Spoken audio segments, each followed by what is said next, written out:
que Kolingambo Kate, mais et le René Salamate, qu'est-ce que vous voulez? Misé Tata Kimbango, Yawan Vandi, qu'est-ce que vous attendez? Il faut que ça la mise à jour dans le cinéma. Bonjour, Doudou Montiri, merci d'avoir découpé le message là-bas. Jésus a noir, hébreu, baza noir.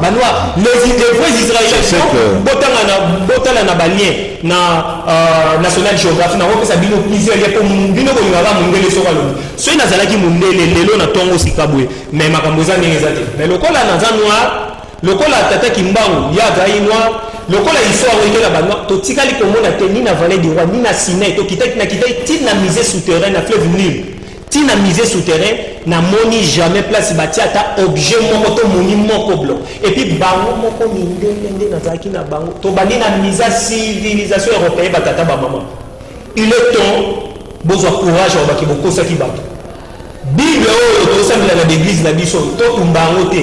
To bomba on est tata imamo boko kama mimi ne le ça ni ayibaki et ça livre écriture écrit et comment maki na mando de avant et biba na ba antiquité voilà si quoi faut te donner courage au lobake voilà toi qui n'est pas à grand boussole tout ça la mise à jour et puis ceux qui catholiques a banni déjà pour ma bible na yi alors bino bato ba memaki évangile bango na protestant catholique bato bakata ki maboka bakoko na biso bango wana bato baliena ki ba violaki bango wana bato balobaki ke A B C D calendrier romain et consort bango wana siko bango mo balobi ke to suki na biso na 2021 le ko année du centenaire to bimisi makambo to chama OK alors déjà donc la mission Nadine Boulalo était Ozon Babiso, maman Nadine Boulalo était Topesio Mbote Mingi, merci Nayope, Nanette Lingolo, Topesio Mbote Mingi, Dorcas Mzumba, au président Babiso, Topesio Mbote. Ndeko Doudou Montiri,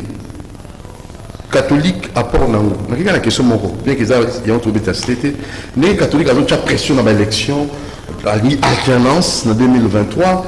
Est-ce que l'implication de l'Église, bien que le président Séni, calamité pour le moment va Séni, bien que vous avez une implication de l'Église dans ma élection, est-ce que vous avez des choses en solution que vous avez des choses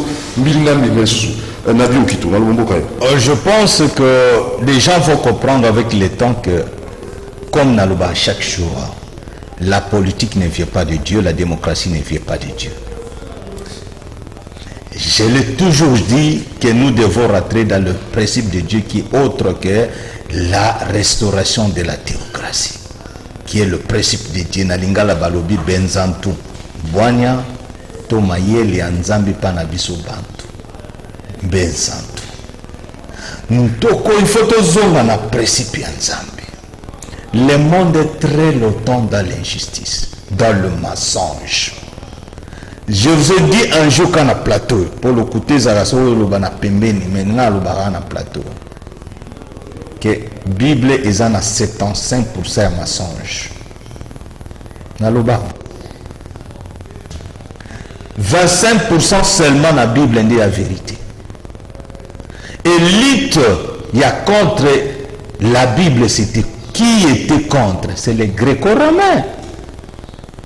De naissance de Jésus-Christ jusqu'à la mort, la résurrection de Jésus-Christ, 3e siècle après Jésus-Christ, donc 3e siècle de la mort et de la résurrection de Jésus-Christ, l'évangile de Christ a pris une vitesse croiseur.